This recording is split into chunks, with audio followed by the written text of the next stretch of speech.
Foreign tour లో CM Revanth Reddy బృందం పెట్టుబడుల వేట కొనసాగుతోంది. ప్రస్తుతం సౌత్ కొరియాలో పర్యటిస్తున్న ఆయన మూసీ ప్రక్షాళనే లక్ష్యంగా ఆ దేశ రాజధాని సియోల్లోని చియోంగేచియా నదిని సందర్శించారు. ఆ నదిపై నిర్మించిన కట్టడాలను కూడా పరిశీలించి అధికారులను వివరాలు అడిగి తెలుసుకున్నారు.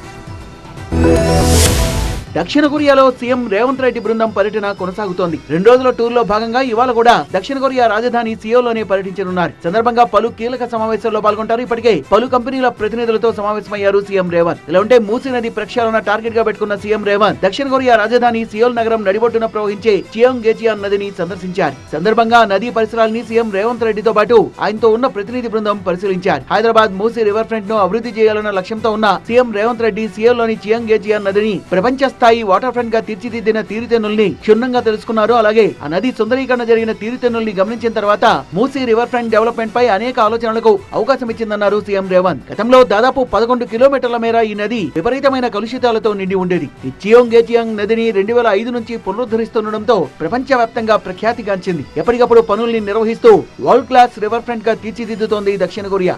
సియోల్ నగరవాసులే కాకుండా ప్రపంచం నలుమూలల నుంచి ఏటా దాదాపు 19 కోట్ల మంది పర్యాటకులు చియోన్ నదిని సందర్శిస్తున్నారు.